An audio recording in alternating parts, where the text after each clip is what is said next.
wabarakatuh. Waalaikumsalam. Om Swastiastu. Om Swastiastu. Namo Buddhaya. Salam kebajikan. Salam kebajikan. Salam sehat buat kita semua. Baik, Bapak Ibu dan juri yang saya hormati, hari ini saya akan memaparkan sebuah proyek lain tentang optimalisasi peran pengawas dalam implementasi kurikulum merdeka melalui teknik pendampingan FIFA. Perkenalkan, nama saya Adriana SPD, saya pengawas Dikmen di Kabupaten Sumba Barat. Salah satu peran pengawas adalah kami adalah mendampingi sekolah-sekolah binaan, dan salah satu tugas berdasarkan Perjanjian GTK nomor 4831 tahun 2024 menyatakan bahwa tugas pengawas sekolah adalah memfasilitasi satuan pendidikan, dalam hal ini kepala sekolah, untuk mempelajari dan memahami kurikulum merdeka dalam rangka transformasi pendidikan. Nah, oleh karena itu sebagai pengawas sekolah kita perlu memikirkan strategi apa yang harus kita lakukan agar apa yang diinginkan dalam Perjanjian GTK itu dapat kita wujudkan. Situasi yang terjadi di Kabupaten Sumba Barat, ada 20 sekolah binaan saya yang di bawah kewenangan Kemdikbud, dan masih ada lagi 5 sekolah di bawah kewenangan Kemenag. Dan untuk yang kewenangan Kemdikbud itu hanya satu orang pengawas, hanya saya sendiri untuk 20 sekolah binaan. Dan untuk mewujudkan apa yang diinginkan bersama, yaitu agar semua sekolah bisa mengimplementasikan kurikulum merdeka, maka itu perlu kerja keras dari seorang pengawas. Ya. Di tahun saya pertama jadi pengawas tahun 2022, itu pada tahun pelajaran 2022-2023 di Kabupaten Sumba Barat, dari 20 sekolah binaan yang wajib itu dari Kemdikbud, itu hanya satu sekolah yang berani mendaftar kurikulum merdeka, yaitu SMK Negeri 1 Loli sebagai SMK PK. Sedangkan 19 sekolah lainnya itu belum ada yang mau mendaftar. Nah, ini menjadi tantangan besar bagi saya. Kemudian setelah saya berpikir bagaimana nih cara yang harus kita lakukan untuk memacu agar setiap sekolah di Kabupaten Sumba Barat itu mau melaksanakan kurikulum merdeka. Nah, ada beberapa tantangan ternyata setelah saya survei dan observasi di sekolah binaan itu. Yang pertama, tantangan yang saya hadapi adalah karena saya sendiri dengan 20 sekolah binaan ini menjadi hal yang sangat sulit. Dan yang kedua, karena jarak satu sekolah dengan sekolah lain juga agak jauh. Dan yang ketiga, kepala sekolah, karena ini baru diluncurkan kurikulum merdeka, jadi pemahaman kepala sekolah tentang kurikulum merdeka itu masih rendah. Kemudian kepala sekolah kurang adaptif. Kemudian yang berikutnya yang saya lihat adalah kemauan kepala sekolah untuk berubah sesuai dengan regulasi yang ada itu masih rendah. Dan yang keenam, jaringan internet yang tidak tersedia untuk beberapa sekolah. Nah, langkah aksi yang saya lakukan, yang pertama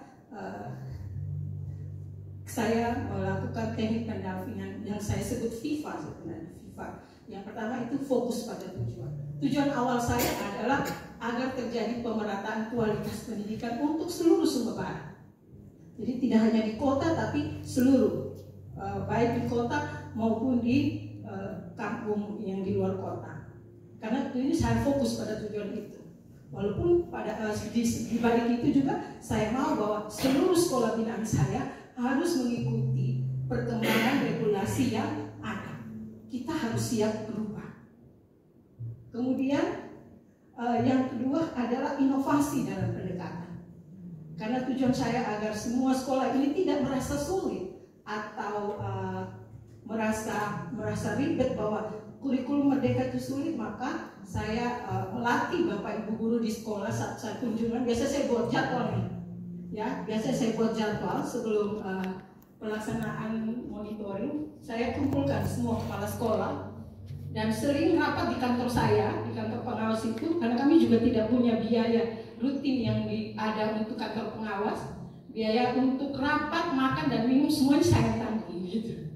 Jadi supaya kepala sekolah tidak merasa terbebani untuk datang rapat. Jadi setiap kali rapat selama 2 tahun ini, ya setiap 2 bulan sekali kita berapat di kantor, semua biaya snack, semua biaya makan minum saya tanggung supaya tidak membebani kepala sekolah. Ya, dan itu berhasil juga mengundang Bapak Ibu kepala sekolah untuk kita saling berbagi. Kemudian saya juga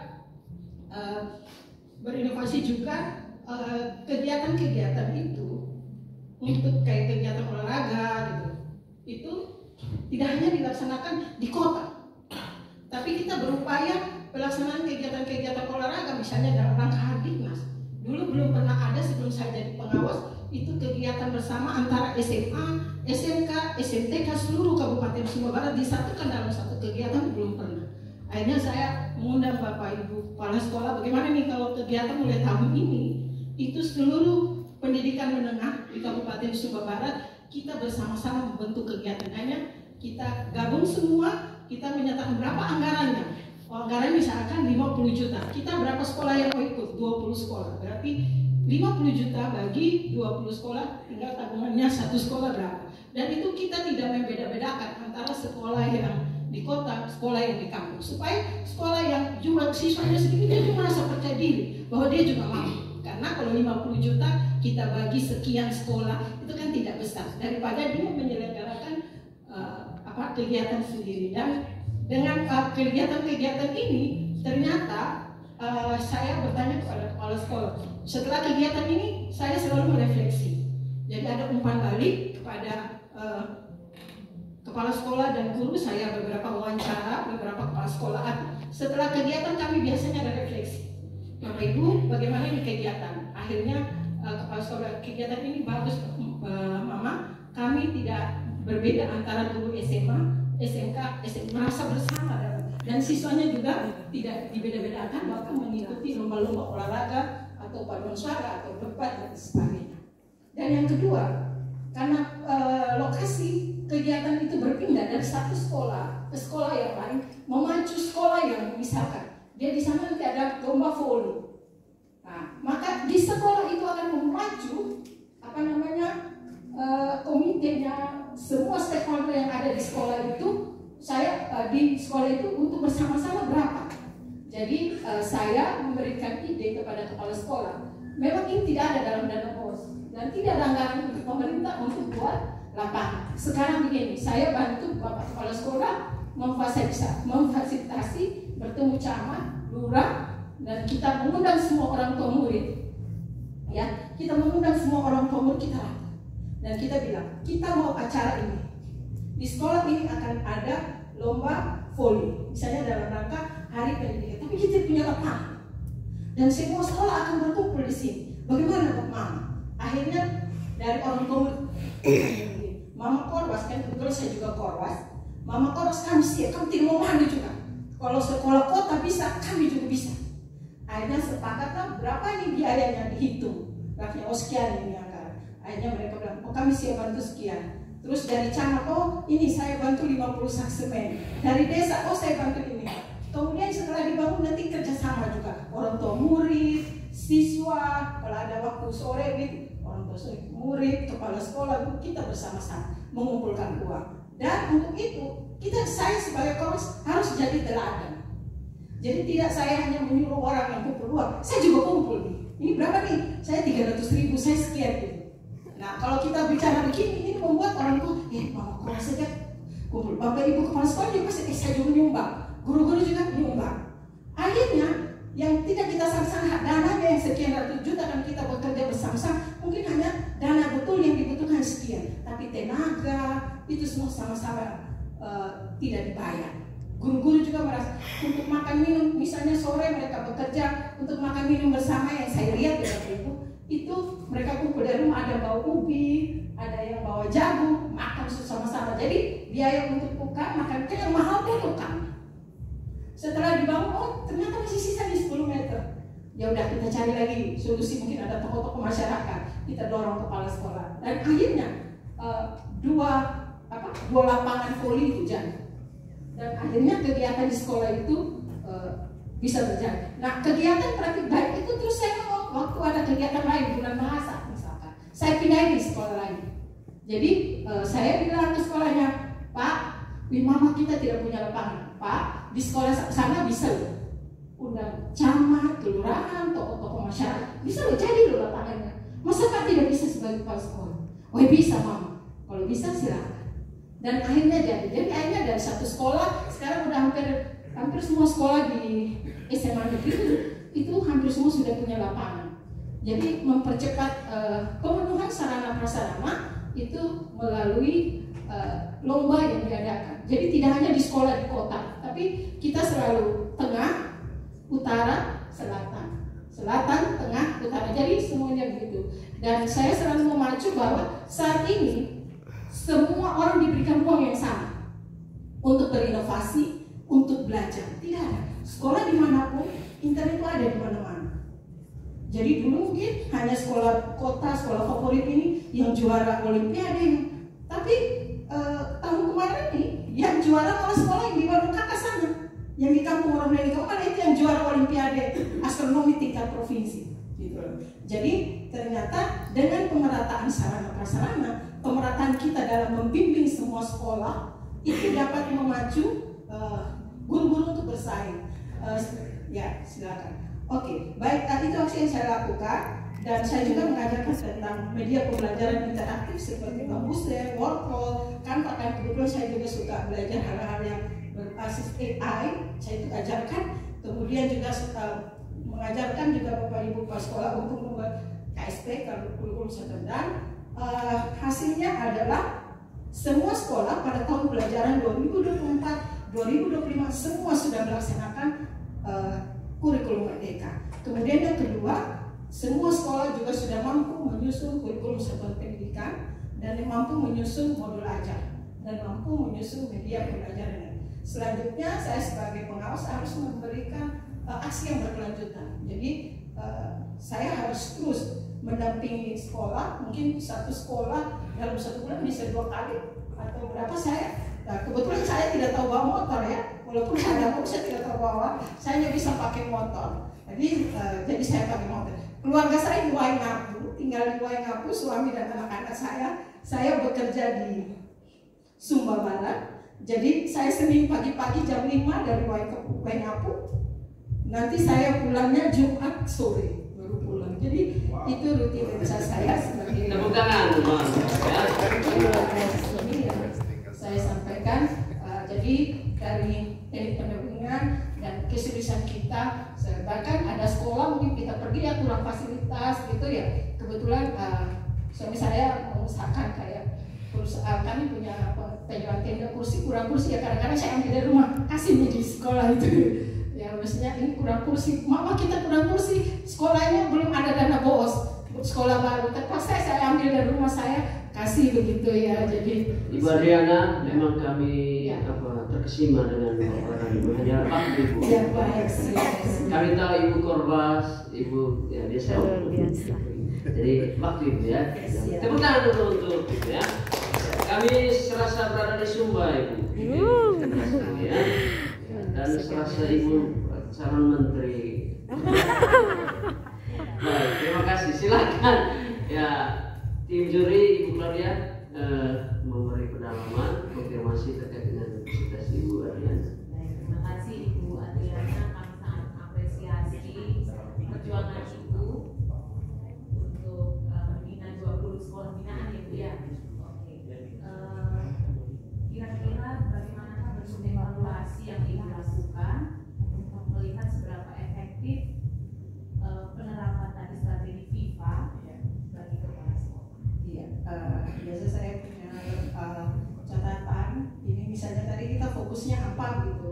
Jadi misalkan tadi fokus bagaimana guru kepala sekolah mau mendaftar. Berarti saya bikin instrumen. Ini kepala sekolah yang mau mendaftar, ya, biasanya ada pemetaan kepala sekolah. Kepala sekolah yang sudah siap, kepala sekolah yang ragu-ragu, dan yang belum gitu. Nah ini kalau yang ragu-ragu itu perlu kita bukan hanya sekali 2 kali, mungkin beberapa kali. Kalau yang belum ini mungkin lebih penguatan lagi.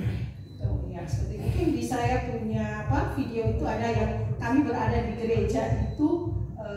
Di gereja itu kami lagi cari internet. Itu dari sekolah binaan saya karena sekolah itu tidak ada internet, ya tidak mungkin saya mendownload semua kayak contoh-contoh modul ajar di PMM, baru saya berikan kepada bentuk folder di drive, jadi nggak terlalu berat, saya berikan ke sekolah itu. Tapi guru-guru kan tidak boleh juga tidak tahu tentang pembelajaran interaktif yang sedang seperti Canva, PMM, kan mereka tidak boleh tidak tahu. Di awal-awal itu kita berjalan kaki dari sekolah itu ke gereja hampir 2 kilo, kita sama-sama. Walaupun tadi saya datang dengan motor ke sekolah itu jalannya begini menanjak, itu SMA Katolik St. John Wankas. Menanjak ini sampai yang di belakang saya jatuh. Saya hanya berdoa, Tuhan tolong supaya saya jangan jatuh saja. Jalannya sangat licin tapi ya bersyukurlah.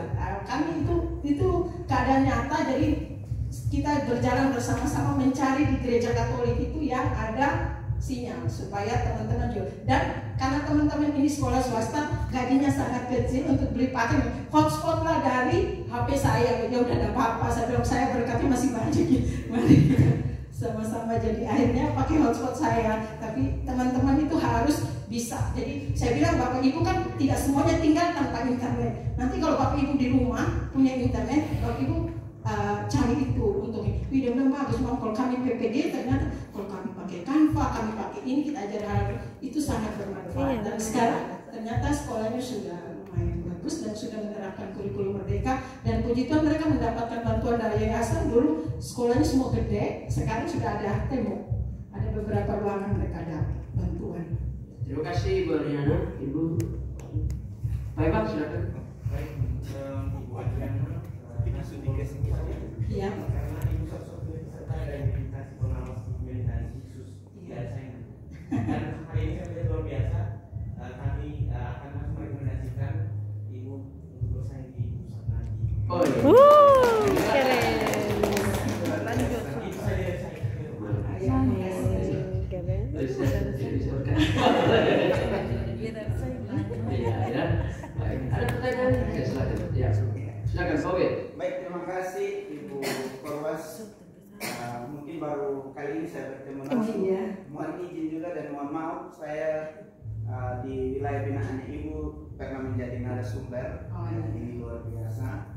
Menjadi seorang pengawas yang luar biasa dari Sumba Timur ke Sumba Barat. Terus terang untuk menjadi pengawas sekarang kami saja yang masih muda-muda ini masih agak bukan takut sih, tapi karena memang dari segi kemampuan untuk kesana, dan terbukti di kabupaten kami juga dari Sumba Timur juga Bapak Korwas. Nah, yang menjadi pertanyaan saya, seberapa besar dedikasi Ibu sebagai pengawas sampai meskipun tidak memiliki tidak bisa berkendaraan, tetapi bisa menjangkau sekolah-sekolah yang dari segi karya dari Tidak bisa. bisa ini, tapi itu apa sih sebenarnya tujuan utama sehingga Ibu bisa mau menjadi pengawas di Sumba Barat? Padahal kalau mau enak-enak saja di Sumba Timur jauh lebih enak dari pengawas. Terima kasih Bapak. Mungkin tujuan utama mungkin kita senang kerja.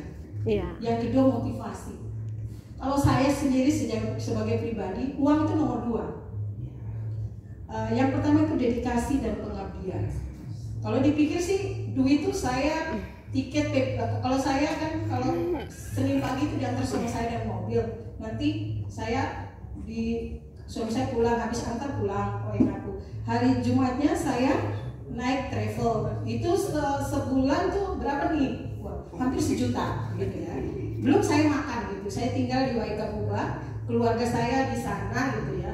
Anak saya yang kuliah 2 gitu ya. Jadi kalau dipikir ini kan benar. Tapi kalau kita melaksanakan tugas kita dengan penuh keikhlasan, ketulusan, tidak ada mustahil sih. Berkat itu seperti selang. Jadi seperti air yang mengalir dalam selang. Jika selang itu kita buka, air ini akan mengalir terus.